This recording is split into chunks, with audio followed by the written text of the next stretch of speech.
بسم اللہ الرحمن الرحیم۔ پروگرام الکلام کے ساتھ محمد شعیب رضا حاضر خدمت ہے۔ ناظرین کرام،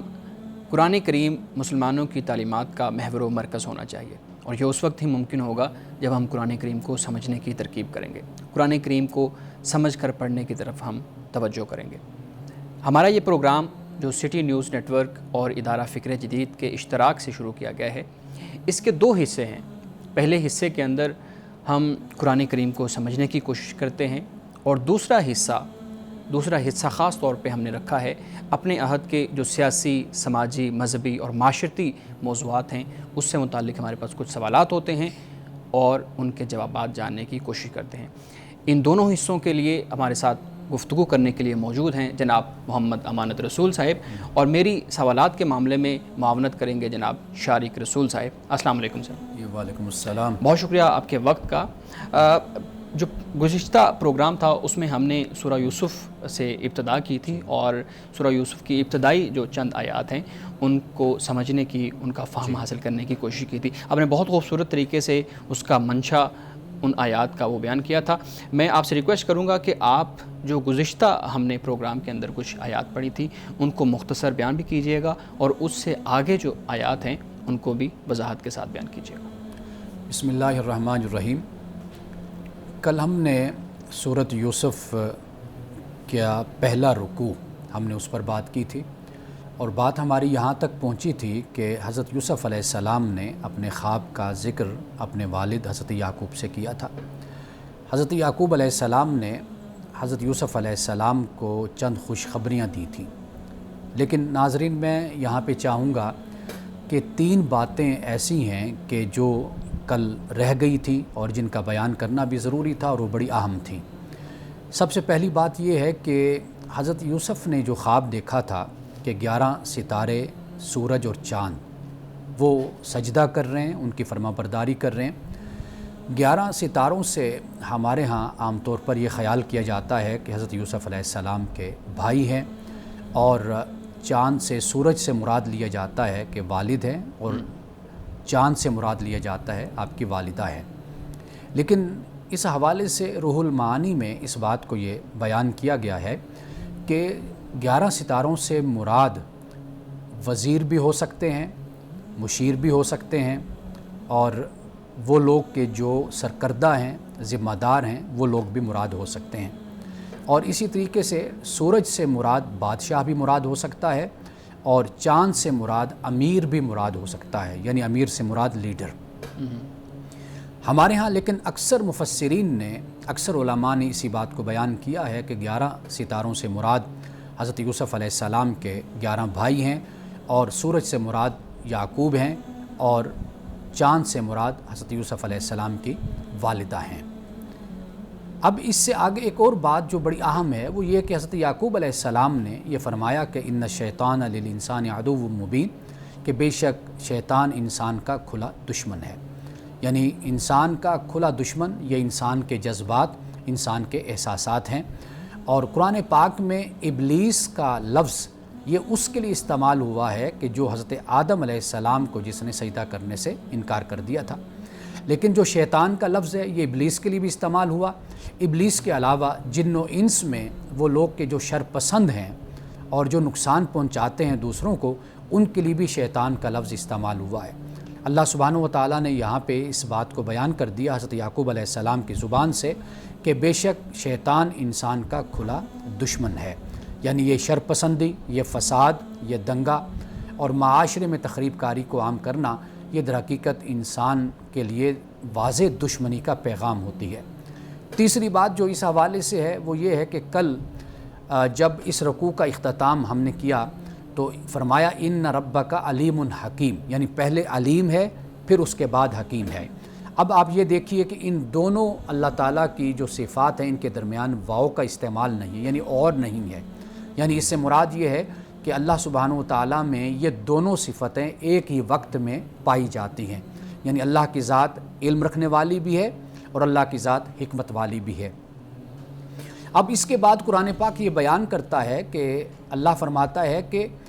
یوسف اور اس کے بھائیوں کا جو یہ قصہ ہے، یہ جو سرگزشت ہے، فرمایا کہ اس میں آیات ہیں سائلین کے لیے، سوال کرنے والوں کے لیے۔ آیات سے مراد یعنی نشانیاں ہیں۔ نشانیاں اسی لیے ہوتی ہیں کہ انسان غور و فکر کرے، انسان سوچے اور انسان کو ماننے میں کسی قسم کی کوئی رکاوٹ اور ہچکچاہٹ نہ ہو، یعنی ایک بات بالکل واضح ہو جائے۔ تو یہاں پر اس بات کی طرف اشارہ کر دیا۔ اب اس سے مراد کفار و مشرکین بھی ہیں، اس سے مراد یہود بھی ہیں، اور اس سے مراد طالبین حق بھی ہیں کہ اللہ نے اس میں نشانیاں رکھ دی ہیں سب کے لیے، تاکہ وہ غور و فکر کریں، تدبر و تفکر کریں۔ اب اس کے بعد حضرت یوسف علیہ السلام کے جو بھائی تھے، برادران، یعنی 10 آپ کہہ لیجئے، اس لیے کہ 11ویں تو حضرت بنیامین تھے اور 12ویں آپ خود تھے، تو 12 بیٹے تھے حضرت یعقوب علیہ السلام کے، لیکن 2 سگے بھائی تھے، یعنی ان کی والدہ ایک تھی اور والد ایک تھے، وہ ہیں حضرت یوسف اور حضرت بنیامین، یہ دونوں سگے بھائی تھے۔ تو یہاں پر 11 میں سے یعنی 10 جو تھے وہ حضرت یوسف علیہ السلام سے حسد کرتے تھے اور آپ کے خلاف سازشیں کرتے تھے، جس کی طرف حضرت یعقوب علیہ السلام نے بھی اشارہ فرما دیا تھا۔ اب اس کے بعد اب انہوں نے آپس میں مل کر ایک اجتماع کیا بھائیوں نے، اور انہوں نے کہا کہ کیا وجہ ہے کہ ہمارے والد حضرت یوسف علیہ السلام سے اور بنیامین سے، دونوں سے بڑی محبت کرتے ہیں، جبکہ ہم عصبہ ہیں۔ عصبہ سے مراد ہے کہ ہم ایک جماعت ہیں، ہم ایک گروہ ہیں، ہم جتھا ہیں، اور ہمارے والد ان ابانا لفی ضلال مبین، کہ بے شک ہمارے والد واضح محبت میں مبتلا ہیں، یعنی یوسف کی اور بنیامین کی۔ اب یہاں پہ کچھ دیر کے لیے رکیے اور آپ ذرا غور کیجئے کہ وہ جو بھائی ہیں انہوں نے اپنے آپ کو عصبہ کہا تھا۔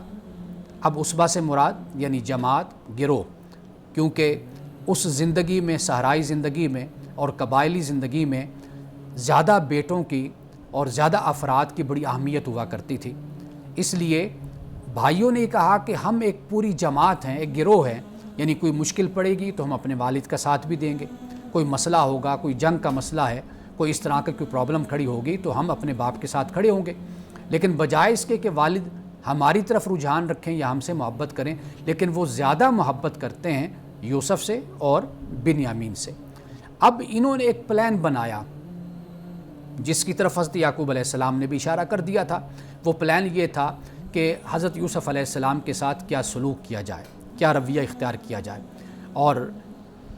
طریقہ یہ ہوا کہ یا تو حضرت یوسف علیہ السلام کو قتل کر دیا جائے، یا پھر دوسری صورت یہ بنتی ہے کہ حضرت یوسف علیہ السلام کو کنویں میں پھینک دیا جائے۔ یہ پلان انہوں نے بنایا، اس پر سوچا اور گفتگو کی اور آپس میں مشورے ہوئے۔ اس کے بعد حضرت یعقوب علیہ السلام کے پاس وہ پہنچ جاتے ہیں، حضرت یعقوب علیہ السلام کے پاس آتے ہیں اور آ کر کہتے ہیں کہ ابا جان کیا بات ہے کہ آپ یوسف اور اس کے بھائی کے بارے میں ہم پر اعتماد نہیں کرتے، ہم پہ بھروسہ نہیں کرتے، اور جب کہ ہم اپنے بھائیوں کے خیر خواہ ہیں، یوسف کے بھی خیر خواہ ہیں اور بنیامین کے بھی خیر خواہ ہیں۔ حضرت یعقوب علیہ السلام سے وہ کہتے ہیں کہ ہم یہ چاہتے ہیں کہ ہم یوسف کو اپنے ساتھ سیر سپاٹے کے لیے لے جائیں، پکنک منانے کے لیے لے جائیں۔ تو یہ بات حضرت یعقوب علیہ السلام کے سامنے کہتے ہیں۔ حضرت یعقوب علیہ السلام اپنے بیٹوں سے یہ کہتے ہیں کہ مجھے اس بات کا ڈر ہے کہ کہیں ایسا نہ ہو کہ یوسف کو بھیڑیا کھا جائے۔ اب اس کے 2 پہلو ہیں۔ ایک پہلو تو یہ سامنے آتا ہے کہ اس ماحول میں اور اس علاقے میں بھیڑیا تھے، اور ایسے ہی واقعہ رونما ہوتے رہتے تھے کہ جس میں لوگوں کو بھیڑیے کھا جایا کرتے تھے، یا تو یہ بات تھی، یا یہ کہ حضرت یعقوب علیہ السلام اس بات کو سمجھ گئے تھے کہ بھئی اگر یہ حضرت یوسف علیہ السلام کو اپنے ساتھ لے کر گئے تو یہ کہیں حضرت یوسف علیہ السلام کی جان نہ لے لیں اور آپ کو نقصان نہ پہنچائیں۔ تو قرآن پاک اس بات کو بیان کرتا ہے کہ پھر اس کے بعد حضرت یعقوب علیہ السلام نے، جسے کہتے ہیں کہ نہ چاہتے ہوئے بھی آپ نے اجازت دے دی، کیونکہ آپ کے 10 بیٹے اس بات پر اصرار کر رہے تھے، مصر تھے کہ ہم یوسف کو اپنے ساتھ لے کر جانا چاہتے ہیں، اور کہا کہ بھئی ہم لے کر جائیں گے تو وہاں پر یوسف علیہ السلام کھائیں گے، پئیں گے، ہمارے ساتھ کھیلیں گے، کچھ وقت اس طرح گزار لیں گے۔ ہاں اگر یوسف کو کوئی نقصان پہنچتا ہے، جیسے حضرت یعقوب علیہ السلام نے کہا کہ بھیڑیا نقصان پہنچا سکتا ہے، تو ان کا بھئی اگر نقصان پہنچائے گا، پھر اسی بات کو بیان کیا کہ ہم تو ایک جماعت ہیں اور ہم تو ایک جتھا ہیں، ایک گروہ ہیں، تو یہ کیسے ممکن ہو سکتا ہے کہ حضرت یوسف علیہ السلام کو کوئی بھیڑیا یا کوئی نقصان پہنچا سکے؟ اگر ایسا ہوا تو پھر تو ہم تو بڑا نقصان اٹھانے والے، یعنی پھر ہمارا اس میں کیا فائدہ ہوا کہ ہم 10 افراد ہیں اور ماشاءاللہ ہم سب مضبوط ہیں، نوجوان ہیں، توانا ہیں، طاقتور ہیں، تو ہم ایک یوسف کی حفاظت نہیں کر سکیں گے؟ تو وہ حضرت یوسف علیہ السلام کو پھر اپنے ساتھ لے کر روانہ ہوتے ہیں۔ قرآن پاک یہ بیان کرتا ہے کہ جب حضرت یوسف علیہ السلام کو وہ لے کر جاتے ہیں تو پھر وہ ایک پلان بناتے، ایک منصوبہ۔ اب حضرت یوسف علیہ السلام کے جو یہ 10 بھائی ہیں، ان میں سے ایک بھائی ہے جس کا ذکر یہودا کے نام سے آتا ہے۔ جب یہ مشورہ ہوا آپس میں کہ آیا کہ حضرت یوسف علیہ السلام کے ساتھ کیا سلوک کیا جائے، آپ کو قتل کر دیا جائے یا آپ کو کسی کنویں میں پھینک دیا جائے، تو یہودا جو بھائی تھا اس نے یہ مشورہ دیا اور وہاں پر کہا کہ قتل نہ کرو بلکہ حضرت یوسف علیہ السلام کو کنویں میں پھینک دو۔ یہ آپس میں انہوں نے اس پر اجماع کیا، یعنی آپس میں اتفاق کر لیا اس بات پر کہ حضرت یوسف علیہ السلام کے ساتھ یہ ہم سلوک کریں۔ اب اس کے بعد انہوں نے حضرت یوسف علیہ السلام کو کنویں میں پھینک دیا اور آپ کی جو قمیص تھی وہ لے کر اس پر جھوٹ موٹ کا خون لگا کر وہ حضرت یعقوب علیہ السلام کے پاس آ گئے۔ قرآن پاک بیان کرتا ہے وَجَاءَ عَلَىٰ قَمِيصِهِ بِدَمٍ كَذِبٍ، یعنی جھوٹا خون، وہ کسی جانور کا تھا، کسی ہرن کا تھا، کسی بھی دوسرے جانور کا تھا، وہ خون لگایا اور لگا کر حضرت یعقوب علیہ السلام کے پاس وہ کرتا لے کر آ گئے۔ یہاں پر مفسرین نے ایک بات لکھی ہے اور وہ بات یہ ہے کہ وہ کرتا لے کر حضرت یوسف علیہ السلام کا آ گئے، لیکن اس دشمنی میں، اس عداوت میں، اس بغض میں، اس حسد میں وہ یہ سوچ ہی نہ سکے کہ اگر حضرت یوسف کو بھیڑیا نے کھایا ہے تو پھر وہ کرتا بھی پھٹنا چاہیے تھا، یا وہ کرتا بھی حضرت یوسف کے جسم پر نہ رہتا اگر بھیڑیا نے کھایا تھا، وہ کرتا بھی نہ بچتا۔ لیکن وہ کرتا لے کر حضرت یوسف کا حضرت یعقوب علیہ السلام کے پاس آ جاتے اور کہتے ہیں کہ یہ دیکھیے۔ اب قرآن پاک یہ بھی بیان کرتا ہے کہ وہ جو روتے ہوئے آئے، اور آئے کس وقت؟ عشاء یبکون وجاؤ اباہم عشاء یبکون، وہ آئے حضرت یعقوب علیہ السلام کے پاس رات کے وقت روتے ہوئے۔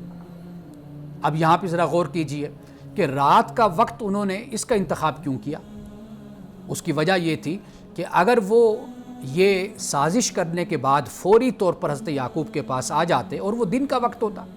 حضرت یعقوب علیہ السلام پھر یہ کہتے کہ بھئی چلو میں تمہارے ساتھ چلتا ہوں اور جا کر ہم یوسف کو تلاش کرتے ہیں، اور ممکن ہے کہ حضرت یوسف علیہ السلام مل جاتے اور وہ کنویں تک بھی پہنچ جاتے، جو حضرت یعقوب علیہ السلام کی رہائش سے آپ کے گھر سے تقریباً کوئی 12 میل کے فاصلے پر یہ کنواں تھا۔ اب بھائیوں نے یہ پلان بنایا کہ دن کے وقت اگر جائیں گے تو حضرت یعقوب علیہ السلام پھر اس کنویں کو دیکھنے کے لیے ہمارے ساتھ حضرت یوسف کی تلاش میں ہمارے ساتھ نکل پڑیں گے، تو وہ رات کے وقت حضرت یعقوب کے پاس پہنچے تاکہ حضرت یعقوب ایسے وقت میں ہمارے ساتھ باہر بھی نہ نکل سکے اور یوسف کو تلاش بھی نہ کر سکیں۔ کیوں؟ اس لیے کہ اس وقت کوئی لائٹنگ تو تھی نہیں، کوئی ایسا ارینجمنٹ تو تھا نہیں کہ جس کی روشنی میں حضرت یعقوب اپنے بیٹوں کے ساتھ مل کر یوسف علیہ السلام کو تلاش کر لیتے۔ اب یہاں پر خواتین و حضرات ایک بڑی اہم بات جو میں بیان کرنا چاہتا ہوں کہ قرآن پاک نے جو کنویں کا ذکر کیا اس کے لیے غیابت الجب کا لفظ استعمال کیا ہے۔ عربی زبان میں بئر بھی کنویں کو کہا جاتا ہے۔ بئر وہ کنواں ہوتا ہے کہ جس کی 4 دیواری بنی ہوتی ہے، منڈیر جس کی بنی ہوتی ہے باقاعدہ طور پر۔ یہ جو غیابت الجب کا جو لفظ ہے یہ در حقیقت وہ کنواں ہوتا ہے کہ جس کی منڈیر وغیرہ نہیں ہوتی، اور اگر کچھ ہو تو وہ کچا جو مٹی سے، گارے سے یا کچھ تھوڑا بہت بنایا ہوتا ہے، اور یہ گہرا بھی ہے۔ قرآن پاک نے اس کے لیے غیابت کا لفظ استعمال کیا، اور غیابت کا مطلب ہی یعنی تاریکی یا گہرا کنواں جو ہے وہ مراد ہے غیابت الجب سے۔ اب یہ جو کنواں تھا یہ کہاں پر موجود تھا؟ جیسے میں نے آپ کو بتایا کہ حضرت یعقوب علیہ السلام کی جہاں پر رہائش تھی اس سے 12 میل کے فاصلے پر، اور اسی طرح دریائے اردن کا جو کنارہ ہے وہاں پر ایک بستی ہے جس کو تبریہ بستی کہا جاتا ہے۔ اب تبریہ بستی کے ساتھ یعنی آگے جب دمشق کی طرف جاتے ہیں تو اس سے بھی 12 میل کے فاصلے پر یہ کنواں آتا ہے۔ اب تبریہ کے بالکل برعکس یعنی سامنے جو بستی ہے وہ بستی ہے ناصریہ، جسے انگلش میں نزیرٹ بھی کہا جاتا ہے۔ یہ وہ بستی ہے کہ جہاں حضرت عیسیٰ علیہ السلام کی پیدائش ہوئی تھی، اور حضرت عیسیٰ علیہ السلام کو اس لیے مسیح ناصری کہا جاتا ہے، یعنی یہ وہ بستی جو ناصریہ بستی کہلاتی ہے۔ حضرت مسیح علیہ السلام یعنی حضرت عیسیٰ علیہ السلام کی یہاں پر پیدائش ہوئی، اس لیے آپ کو مسیح ناصری، اور آپ کے جو متابعین ہیں، آپ کے پیروکار ہیں، ان کو پھر نصارہ کہا جاتا ہے، یا ان کو ہم نصرانی لفظ ان کے لیے ہم استعمال کرتے ہیں۔ تو یہ جو علاقہ ہے یہاں پر یہ فلسطین کا علاقہ بنتا ہے، تو یہ 12 میل کا تقریباً فاصلہ بن جاتا ہے کہ جہاں پر حضرت یوسف علیہ السلام کو جس کنویں میں پھینکا گیا یہ کنواں وہاں پر واقع ہے۔ اب وہ حضرت یوسف علیہ السلام کی قمیص کو لے کر اور جھوٹ موٹ کا خون لگا کر حضرت یعقوب علیہ السلام کے پاس آ جاتے ہیں اور روتے ہوئے آتے ہیں۔ اب یہاں تک معاملہ پہنچ جاتا ہے۔ اب اس کے بعد پھر قرآن پاک بات کو دوسری طرف لے کر جاتا ہے اور یہ بتاتا ہے کہ جب بھائیوں نے حضرت یوسف کو کنویں میں پھینک دیا تھا تو زیادہ وقت نہیں بیتا تھا، یعنی اگر زیادہ وقت بیت جاتا تو یہ حضرت یوسف علیہ السلام کی جان کے لیے بھی خطرہ ہوتا، تو اسی دوران ہی پھر وہاں سے قافلے کا گزر ہوتا ہے۔ واضح بات ہے کہ قافلوں کا جو پرانا طریقہ کار تھا وہ یہی تھا کہ قافلے کے آگے ایک شخص چلتا رہتا ہے، اور کبھی پانی کی ضرورت ہوتی ہے تو کنویں کی تلاش بھی کی جاتی ہے، وہی شخص پھر پانی جمع بھی کرتا ہے، مشکیزے میں ڈالتا ہے یا ڈول ہوتا ہے یا کوئی برتن ہوتا ہے اس میں جمع کر لیتا ہے قافلے والوں کے لیے۔ اب یہ شخص جب کنویں پہ پہنچتا ہے اور یہ اس کنویں میں جب پانی کے لیے ڈول ڈالتا ہے تو حضرت یوسف علیہ السلام اس کے ساتھ باہر آ جاتے ہیں، یعنی وہ دیکھتا ہے حضرت یوسف علیہ السلام کے حسن سے، آپ کی خوبصورتی سے یہ بہت زیادہ متاثر ہوتا ہے، اور پھر حضرت یوسف علیہ السلام کا یہ جو قافلہ ہے یہ سودا کر دیتا ہے۔ اب یہاں پر ایک اہم بات میں بیان کرنا چاہتا ہوں، وہ یہ ہے کہ قرآن پاک نے شراؤہ کا لفظ استعمال کیا۔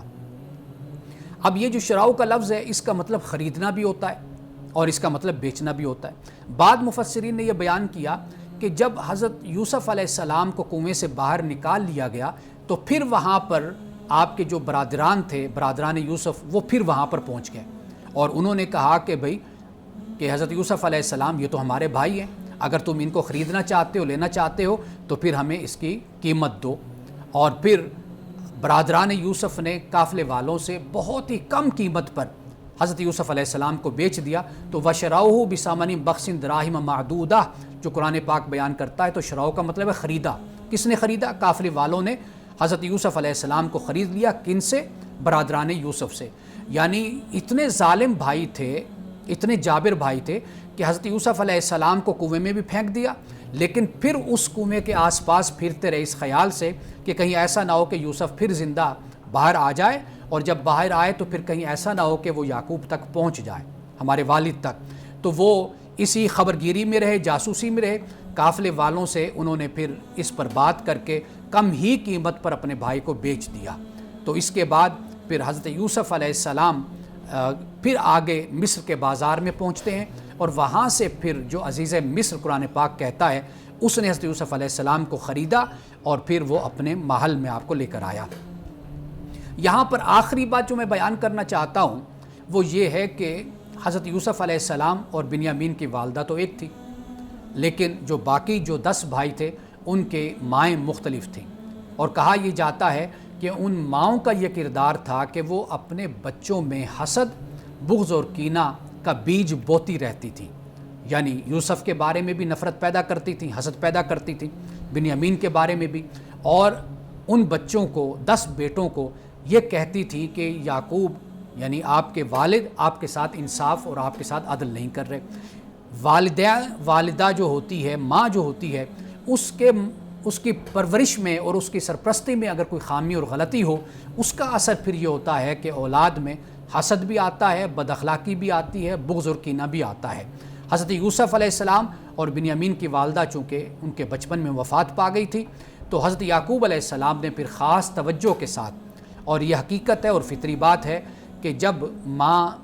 بچوں کے بچپن میں دنیا سے چلی جاتی ہے تو باپ کی توجہ پھر اپنے ان بچوں پر زیادہ ہوتی ہے جو بچے کم عمر ہوتے ہیں، جو چھوٹے ہوتے ہیں۔ تو یہ وجہ بھی تھی حضرت یعقوب علیہ السلام کی زیادہ توجہ یوسف اور بنیامین پر تھی، اور دوسری وجہ حضرت یوسف علیہ السلام کی سعادت مندی، آپ کا اخلاق، آپ کا کردار، اس نے بھی حضرت یعقوب علیہ السلام کی توجہ کو اپنی طرف کر لیا تھا۔ بہت شکریہ مانی صاحب، بڑے ہی خوبصورت انداز کے اندر آپ نے جو دوسرا رکوع ہے اس کو ہمارے سامنے بیان کیا ہے، اور اب سٹوری آہستہ آہستہ آگے جانا شروع ہو گئی ہے، اور اس کے اندر وہ جو انٹرسٹنگ پہلو ہے وہ بھی آنا شروع ہو گیا ہے۔ میرے پاس کچھ سوالات ہیں، وہ میں آپ کے سامنے رکھوں گا، لیکن اس سے پہلے ہمیں لینا ہے ایک وقفہ۔ ناظرین، ہم یہاں پہ ایک وقفہ لیں گے، وقفے کے بعد دوبارہ حاضر ہوتے ہیں۔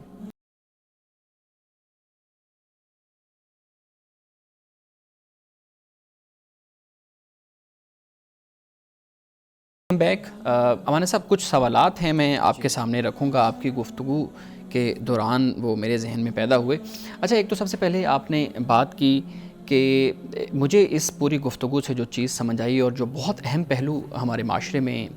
لوگوں کو، اور خاص طور پہ وہ جو ابھی والدین بنے ہیں، والدین بننے کی طرف جا رہے ہیں، یا ان کے چھوٹے بچے ہیں، بڑے بچے ہیں، تو اس حوالے سے اب دیکھیں اس قصے کے اندر باپ کا کردار ہے، بھائی کا کردار ہے، چھوٹے بھائی کا ہے، بڑے بھائی کا ہے، آگے جا کے ہمیں پھر جو سب سے چھوٹا بھائی ہے اس کا کردار بھی نظر آتا ہے، حضرت یوسف علیہ السلام کا، والدہ کا کردار جیسے آپ نے ابھی بیان کیا ہے. تو آپ بیان کیجئے گا کہ اس قصے کو سامنے رکھ کے ہر فرد کے لیے، والد، والدہ، بھائی، ٹھیک ہے، بہن، باقی جو رشتے ہیں، ان کے لیے کیا سبق ہے اور کس طریقے کا ان کا بیہیویئر ہونا چاہیے؟ دیکھیے، پہلی بات تو یہ ہے کہ میں ایک لفظ ہمیشہ بولا کرتا ہوں کہ ہمیں خدائی ونڈ جو ہے نا، خدا کی ونڈ، خدا کی تقسیم، اس پر ہمیں راضی ہونا چاہیے. اس کا مطلب ہرگز یہ نہیں ہے کہ محنت جو ہے اس کو ترک کر دینا چاہیے، کوشش کو، وہ اپنی جگہ پر ہر انسان کو کرنی چاہیے، اور اللہ تعالیٰ کا یہ حکم بھی ہے. ایک بات، خدا کی تقسیم پر جب انسان راضی ہو جاتا ہے نا، تو پھر یہ بات یاد رکھیے کہ کوئی شخص جو ہے وہ علم میں زیادہ ہوتا ہے، کوئی علم میں کم ہوتا ہے. بالکل بالکل. کسی کو مواقع زیادہ ملتے ہیں، کسی کو مواقع آگے بڑھنے کے کم ملتے ہیں، کسی میں صلاحیت زیادہ ہوتی ہے، کسی میں صلاحیت کم ہوتی ہے. یہ انسان کے لیے آزمائش بھی ہے، اللہ کی طرف سے امتحان بھی ہے، اور یہ قدرت نے ایک کائنات کا نظام چلانے کے لیے ایک سسٹم بھی بنایا ہوا ہے کہ اس کائنات کو کیسے چلایا جائے، انسانی معاشرہ، انسانی سماج کیسے چلے گا. ایک بات تو بنیادی یہ ہے کہ خدا کی جو ونڈ ہے نا، خدا کی تقسیم ہے، اس پر راضی ہو جائیں، ہمیں راضی ہونا چاہیے. لیکن پھر میں دوسرا جملہ یہ بول رہا ہوں کہ ہمیں اس کے ساتھ عمل اور کوشش، وہ اللہ تعالیٰ سے ضرور اپنا حصہ ہمیں لینا چاہیے، مانگنا چاہیے. صحیح. اپنی کوشش، وہ انگلش میں کہتے ہیں نا، فرسٹ ڈیزرو دین ڈیزائر. بالکل صحیح. ایک تو یہ بات ہے. دوسری بات یہ ہے کہ آپ کبھی بھی کسی کے لیے حسد نہ رکھیں. رسول اللہ صلی اللہ علیہ وسلم نے اسی بات کی تلقین فرمائی کہ حسد سے بچو، اس لیے کہ حسد ایسی بیماری ہے کہ یہ جیسے لکڑی کو آگ کھا جاتی ہے نا، اسی طرح حسد حسنات کو، نیکیوں کو کھا جاتا ہے. تو دوسری بات جو ہمیں یہاں سے ملتی ہے وہ حسد ہے. اچھا، اب یہاں سے یہ بات بھی ہمیں ملتی ہے کہ والدہ کو خاص طور پر،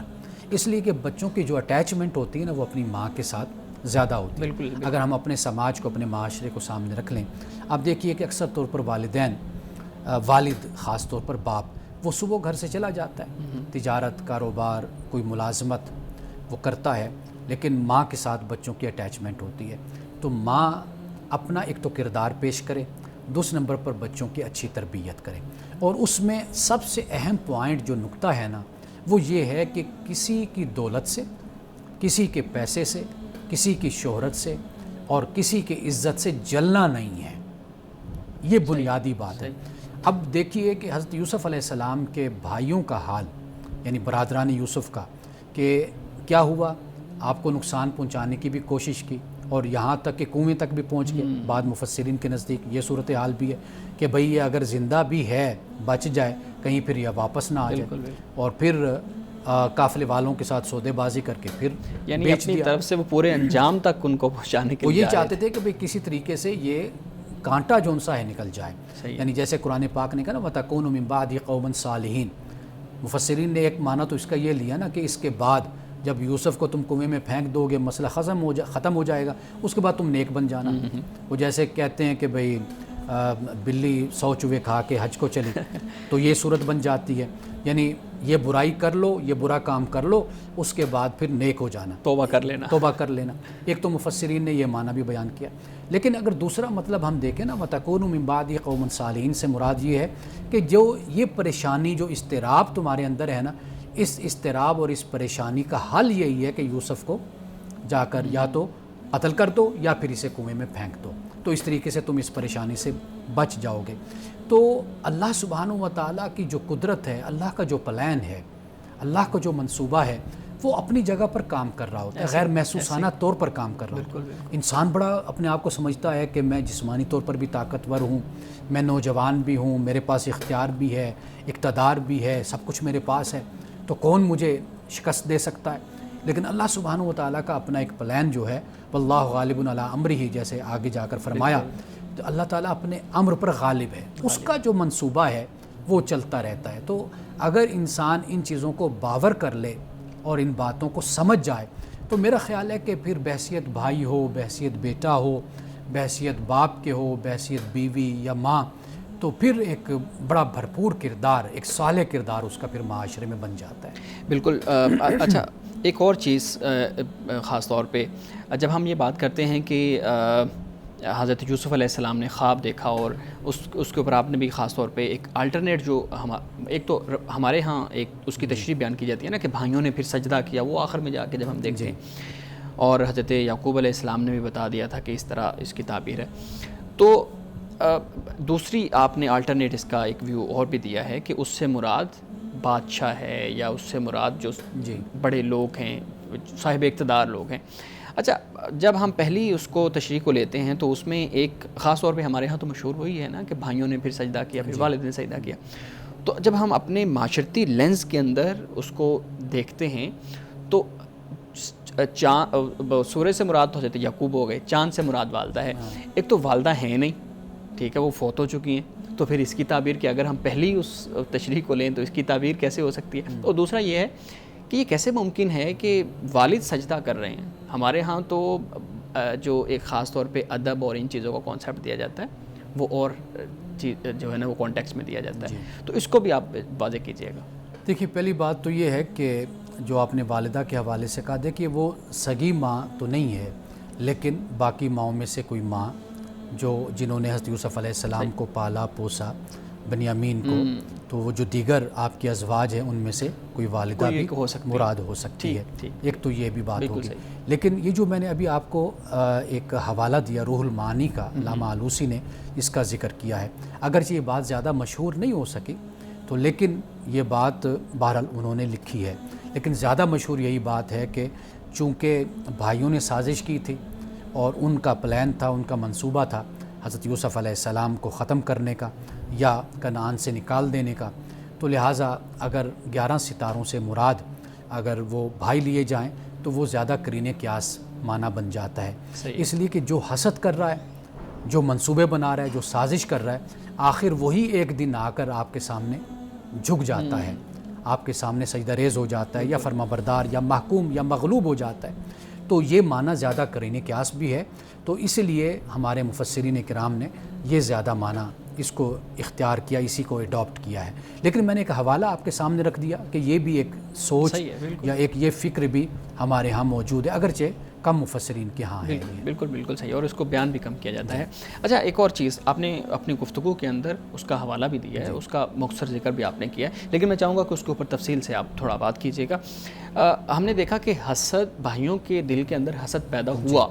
وہ کس بنیاد پہ ہوا؟ قرآن بھی اس کو بیان کرتا ہے کہ انہوں نے سوچا کہ یہ یوسف اور بنیامین یہ دونوں باپ کو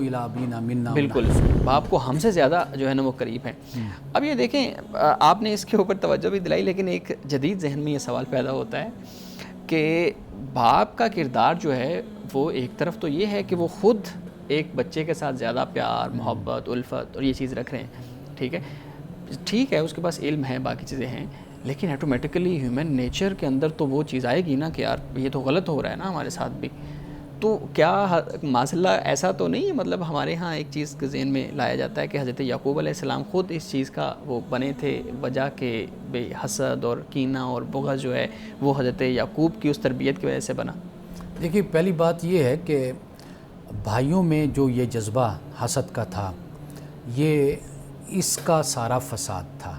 کہ جہاں سے یہ سارا مسئلہ بگڑا۔ جب انسان اپنی منفی سوچ کے ساتھ چلتا ہے نا، اس کو سب کچھ منفی نظر آتا ہے، نیگیٹو نظر آتا ہے۔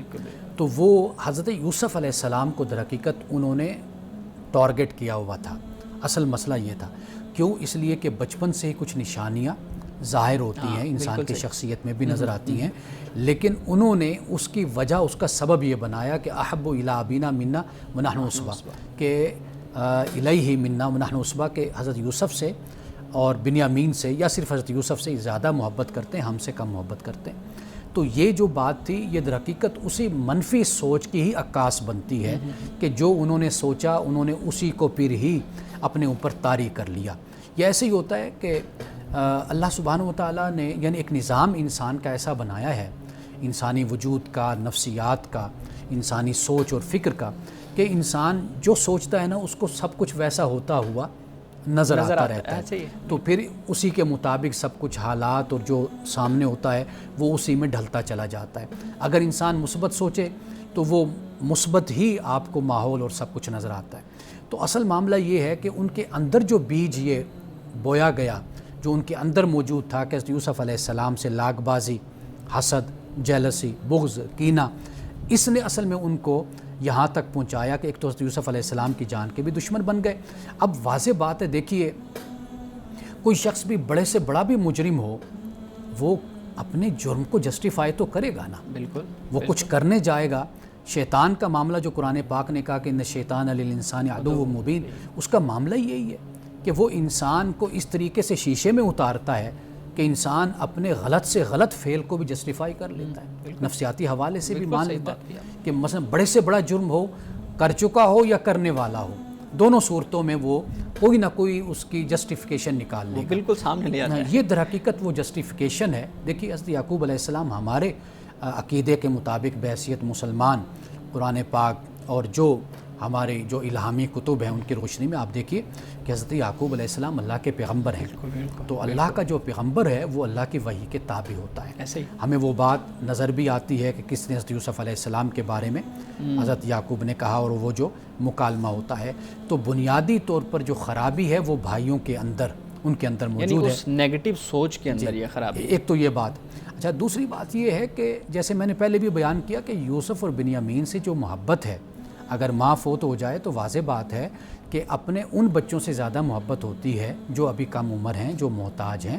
باقی جو بھائی ہیں وہ ماشاءاللہ طاقتور ہیں، اسبا اپنے آپ کو وہ کہہ رہے ہیں، شادی شدہ ہیں، مالدار ہیں، کمانے والے ہیں، طاقتور ہیں، انڈیپینڈنٹ ہیں، تو ایسے بچے جو ان سے ہوتے ہیں وہ اکثر طور پر ماں باپ اس طریقے سے ان پر توجہ نہیں کرتے۔ اگر وہ بڑے اب یہ سمجھنے لگ جائیں کہ جی ہمیں اس طرح کی محبت نہیں ہے تو یہ بات غلط ہوتی ہے۔ تو محبت جو ہے وہ ساری اولاد کے ساتھ ہوتی ہے، لیکن توجہ کا حقدار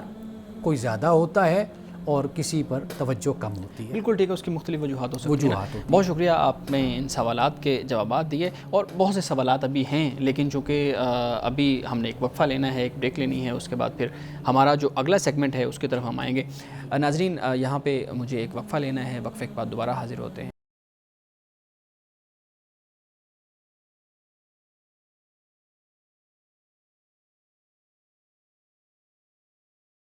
ویلکم بیک۔ ناظرین، میں نے پروگرام کے شروع میں یہ بات کی تھی کہ ہمارے پاس اپنے عہد سے ریلیٹڈ کچھ سماجی، سیاسی، مذہبی، معاشرتی موضوعات پہ کچھ سوالات ہوتے ہیں۔ ہمارے ساتھ موجود ہیں جناب شارق رسول صاحب۔ شارق بھائی، آپ سوالات اپنے جو آپ کے پاس ہیں وہ امانت صاحب کے سامنے رکھیے گا تاکہ ان کے اوپر ہم ان کی رہنمائی لے سکیں۔ جی، بہت شکریہ شعیب بھائی مجھے سوالات کرنے کا موقع دینے کے لیے، اور میں امید کرتا ہوں کہ آپ کے جوابات کے ذریعے میرے اور میرے جیسے کئی لوگ جن کے مذہب سے متعلق ابہام ہیں وہ دور ہو پائیں گے۔ تو میرا سب سے پہلا سوال یہ ہے کہ اسلام میں ادب کا کیا تصور ہے؟ کیونکہ ہم دیکھتے ہیں ہمارے معاشرے میں جب بھی کوئی بڑا غلطی کرتا ہے تو اس کو پوائنٹ آؤٹ نہیں کرنے دیا جاتا، اور اگر پوائنٹ آؤٹ کیا جائے ادب کے دائرے میں رہتے ہوئے بھی تب بھی اس کو بے ادبی کہا جاتا ہے۔ تو اسلام میں جو اس طرز کا ادب ہے کیا وہ جسٹیفائڈ ہے؟ یہ بہت ہی اہم سوال ہے یہ آپ کا، اور یہ ہمارا اکثر طور پر جو بڑا ہوتا ہے نا وہ اس بڑے ہونے کا ناجائز فائدہ اٹھاتا ہے، اکثر طور پر ایسے ہوتا ہے ہمارے ہاں۔ دیکھیے، پہلی بات تو یہ ہے کہ قرآن پاک نے اس میں ہماری جو رہنمائی کی ہے وہ صرف اتنی سی بات ہے کہ قرآن پاک نے کہا کہ جہاں معاملہ ہوتا ہے اللہ کے حکم کا واضح طور پر، تو وہاں پر والدین کی آپ نے یعنی اطاعت نہیں کرنی۔ یعنی مثال کے طور پر اگر کوئی ایسی بات ہے کہ جو ناجائز بات ہے اور خلاف دین ہے بات، خلاف اخلاق ہے بات، تو اس بات پر تو اگر والدین بھی کہتے ہیں، کوئی بڑا بھی کہتا ہے، تو آپ نے ان کی بات کی اطاعت یا فرما برداری یا ان کی بات کو نہیں ماننا۔ ٹھیک ہے، ایک بات تو یہ ہوگی۔ دوسری بات یہ ہے کہ آپ اگر سوال کرتے ہیں یا اگر آپ پوچھتے ہیں تو اس کی دین میں، شریعت میں کوئی ممانعت نہیں ہے۔ یعنی یہ کوئی ادب کے خلاف نہیں ہے۔ اختلاف کیا جا سکتا ہے، والدین سے بھی کیا جا سکتا ہے، اساتذہ سے بھی کیا جا سکتا ہے، بڑوں سے بھی کیا جا سکتا ہے۔ اختلاف کوئی ادب کے خلاف نہیں ہے، لیکن معاملہ وہاں پر پھر آتا ہے کہ جہاں پر ہم کسی مسئلے کو ذاتیات کا مسئلہ بنا لیتے ہیں، پرسنل، یعنی خاص طور پر ہمارے ہاں جو بڑا ہوتا ہے نا، وہ اکثر طور پر اس کا رویہ ایسا ہوتا ہے کہ وہ یہ چاہتا ہے کہ میری بات چاہے غلط بھی ہے نا، یہ چھوٹا جو ہے یہ میری بات کو مانے ہر صورت میں۔ یہ انداز اور یہ طریقہ بالکل، یعنی آپ اگر دین کی بات کہیں تو دین بھی اس کی اجازت نہیں دیتا، اور پھر یہ کہ آپ کے ایک معاشرتی ایک جسے ہم کہتے ہیں روایات ہوتی ہیں، ایک طریقہ، ایک اقدار اور ویلیوز ہوتی ہیں، اس میں بھی اس کی اجازت نہیں ہے۔ طریقہ کار یہی ہے کہ آپ کسی مسئلے پر اگر بات کر رہے ہیں تو آپ جس طرح بڑے کو اختلاف کا حق ہے، اسی طرح چھوٹے کو بھی اختلاف کا حق ہے۔ ہاں ایک بات ہے جو سب سے اہم ہے، وہ یہ ہے کہ ہم اختلاف کرتے ہوئے ہم حد سے آگے اس طرح بڑھ جاتے ہیں کہ چھوٹا بڑے کا خیال نہیں کرتا اور بڑا چھوٹے کا خیال نہیں کرتا، یعنی وہاں پر پھر اختلاف کے جو ایٹیکیٹس ہوتے ہیں جسے ہم مینرز کہتے ہیں، پھر ان کو ہم ملحوظ خاطر نہیں رکھتے۔ پھر ہمیں یہ چاہیے کہ اگر ہم اختلاف کر رہے ہیں تو اختلاف پر اگر ہم ایک دوسرے کی بات کو یا تو مان لیں، اگر نہیں مان رہے تو ٹھیک ہے، آپ کی بات آپ کے ساتھ ہے، میری بات آپ کے ساتھ میرے ساتھ ہے۔ تو لہٰذا یہ جو دباؤ کا طریقہ ہوتا ہے بڑے ہو کر دوسرے کو دبانے کا، تو میرا خیال ہے کہ یہ طریقہ کسی طرح بھی درست نہیں ہو، بلکہ چھوٹے بچوں کی اور چھوٹوں کی جو ایک ان کی جو ایک ذہنی تربیت ہوتی ہے، فکری تربیت، وہ بھی ان کی رک جاتی ہے اور ان کی شخصیت جو ان سے وہ مسخ ہوتی ہے۔ تو لہٰذا والدین ہوں، اساتذہ ہوں، بڑے ہوں، وہ اختلاف کرنے والے نوجوانوں کو، اپنے شاگردوں کو، اپنے بچوں کو ان کی حوصلہ افزائی کریں تاکہ وہ مزید سوال کریں۔ ان کی شخصیت اس طرح پروان چڑھتی ہے، اگر جتنا ہم دباتے چلے جائیں گے تو گویا کہ وہ ایک خوف میں مبتلا ہوتے چلے جائیں گے، اور پھر وہ ان کی جو شخصیت ہے اس میں کانفیڈنس نہیں ہوگا، اس میں اعتماد نہیں ہوگا۔ تو لہٰذا میں تو اس بات کے حق میں ہوں، اور آپ کو معلوم ہے کہ میں تو پورا حق دیتا ہوں کہ اگر آپ مجھ سے اختلاف کریں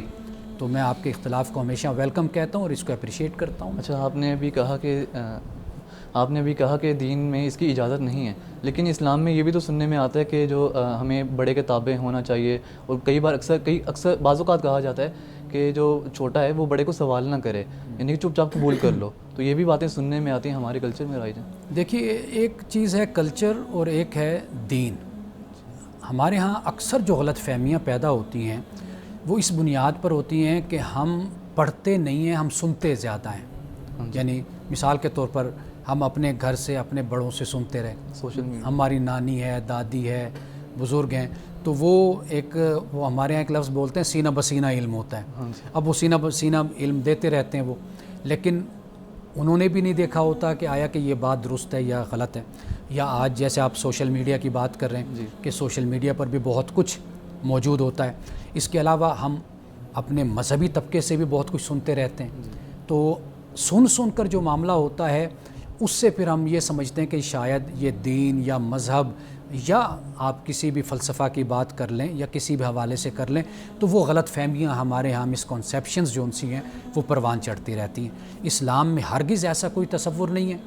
کہ آپ اطاعت و فرما برداری کریں، مشروط اطاعت ہے۔ مشروط سے مراد یہ ہے آپ کا حکمران ہے، آپ نے اس کی اطاعت کرنی ہے، لیکن مشروط کرنی ہے، یعنی وہ باتیں کہ جو اخلاق کے خلاف نہیں ہیں، جو دین کے خلاف نہیں ہیں،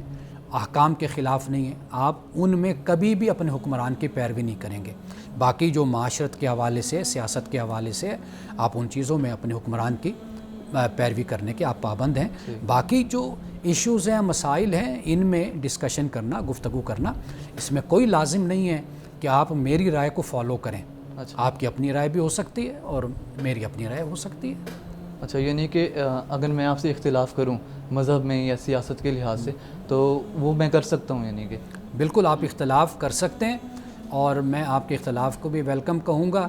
اور اگر آپ ایک جدا نظریہ، جدا سوچ مجھ سے اگر رکھتے ہیں تو وہ آپ کا پورا حق ہے، شخصی حق ہے۔ کیونکہ ہم دیکھتے ہیں کہ جب کوئی بچہ نماز نہیں پڑھ رہا ہوتا تو جو والد ہوتا ہے وہ بیٹ سے کوٹ رہا ہوتا ہے اپنے بچے کو، اور یعنی کہ سپریشن ہو جاتی ہے کئی بار مذہبی نظریات کی بیسس پر، اکٹھے نہیں رہ پاتے۔ تو کیا اسلام میں ایسی صورت ممکن ہے کہ جو گھر کے افراد ہیں وہ الگ الگ نظریات کے باوجود اکٹھے رہ سکتے ہیں؟ دیکھیے، اب جو آپ نے جس طرف اشارہ کیا نا، یہ ایک حدیث ہے جو کوٹ کی جاتی ہے، اچھا، اور میں یہ سمجھتا ہوں کہ اس حدیث پر بھی محدثین نے باقاعدہ بحث کی ہے، گفتگو کی ہے کہ آیا کہ یہ بات کیسے رواج پا چکی. میں آپ کو ایک بڑی خوبصورت مثال سے میں آپ کو بات سمجھاتا ہوں. ہمارے ہاں اصل میں ہوتا یہ ہے کہ جو چیز ہماری فیور میں ہوتی ہے نا وہ بہت زیادہ اس کو مشہور کیا جاتا ہے, اس کو پروان چڑھا دیا جاتا ہے. ہاں, پولیٹیسائز آپ کہہ لیں, یا یہ ہوتا ہے کہ ایک مثال کے طور پر بڑا یہ جب دیکھتا ہے کہ بھئی اس حدیث سے یا اس قرآن کی آیت سے میرا یہ حق زیادہ ترجیح حاصل کر لیتا ہے یا میں زیادہ غالب ہو جاتا ہوں, تو وہ اس بات کو پھر زیادہ ہمارے معاشرے میں ریپیٹ کیا جاتا ہے, اس کو بیان کیا جاتا ہے. یہ ایک انداز ہمارے معاشرے میں, لیکن جہاں تک میں سمجھتا ہوں وہ یہ ہے کہ دیکھیے ایک بات ہے کہ آپ کا نظم ہوتا ہے, ٹھیک ہے, آپ ایک نظام کو اپنے گھر میں یا اپنے ادارے میں یا کہیں پر بھی آپ موجود ہیں, تو واضح بات ہے کہ جو آپ کا باس ہوتا ہے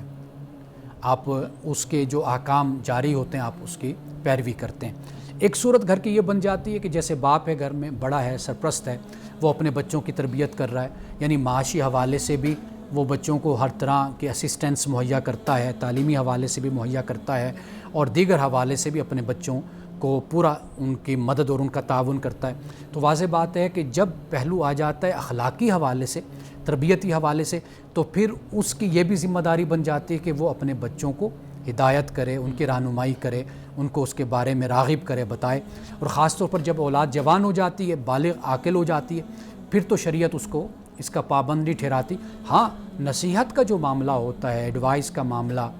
بتانے کا معاملہ, رہنمائی کا معاملہ, یہ سلسلہ وہ ساری زندگی جب تک ایک باپ کی سرپرستی میں ہے یہ معاملہ اس وقت تک چلتا رہتا ہے. لیکن بڑوں کو ایک بات ضرور ذہن میں رکھنی چاہیے, وہ بات بڑی اہم ہے, وہ یہ ہے کہ جو کانسیکوینسز ہوتے ہیں ان کو ضرور مد نظر رکھنا چاہیے. یعنی جب آپ نتائج کو مد نظر رکھیں گے تو پھر آپ کو معلوم ہوگا کہ جو میں نیکی کا کام کرنے والا ہوں یا کہنے والا ہوں, آیا کہ اس پر میں کیا سٹیپ لوں گا, اس کے کیا نتائج نکلیں گے. تو پھر والدین کو حکمت کا جو پہلو ہے وہ ہاتھ سے نہیں جانے دینا چاہیے, ان کو یہ بات مد نظر رکھنی چاہیے کہ جو اس سے نتیجہ نکلے گا وہ کیا نکلے گا. تو اس نتیجے کو مد نظر رکھ کر پھر والدین کو اپنے انداز کو, تبلیغ کو یا دعوت کو یا نصیحت کو پھر اس کو مولڈ کرنا چاہیے, تاکہ پھر اس کے مطابق اولاد کی تربیت بھی کرے اور ان کو ایک اچھا انسان, ایک اچھا شہری پھر ان کو بنانے میں معاون ہو. نہ یہ کہ بچے بالکل ہی دوسری انتہا پر جا کر کھڑے ہو جائیں اور اپنے باپ سے, اپنے خاندان سے اور اپنے سب لوگوں سے باغی ہو کر ایک طرف ہو جائیں, تو یہی بات بھی بڑی نقصان دہ پھر ہو جاتی ہے. بالکل, یہ بغاوت والا جو عنصر ہے یہ بچوں کے اندر بہت زیادہ دیکھنے میں آیا, اور خاص طور پہ جدید دور کے مطابق جن کی تربیت ہوتی ہے. تو بڑی خوبصورت باتیں آپ نے جو ہے نا وہ اس طرح کے جو سوالات ہیں ان کے جوابات میں رکھی. شارق, آپ کے پاس بہت سے سوالات ہوں گے, لیکن ہمارا جو وقت ہے وہ ہمیں مزید اجازت نہیں دے رہا کہ ہم اس طرح کے سوالات لیں. بڑی خوبصورت آپ نے ڈسکشن کی, امانت صاحب آپ نے بڑی خوبصورت باتیں کی ہیں. ہمارا پروگرام اپنے اختتام کو پہنچ رہا ہے. ناظرین, ہم نے قرآن کریم پہ بات کی, ہم نے ایسے سوالات پہ بات کی جو معاشرے کے اندر پھیلے ہوئے ہیں, جو معاشرے کے اندر پوچھے جاتے ہیں. اسی طرح کے اور بہت سے سوالات ہیں. ہمارا جو وقت ہے وہ ختم ہونے کے قریب ہے. اس دعا کے ساتھ ہم اپنے پروگرام کا اختتام کرتے ہیں. اللہ رب العزت ہمیں حسن کلام اور تاثیر کلام عطا فرمائے, ہماری زبان کی گریں کھول دے اور سننے والوں تک خیر کا پیغام پہنچے. اجازت دیجیے, خدا حافظ.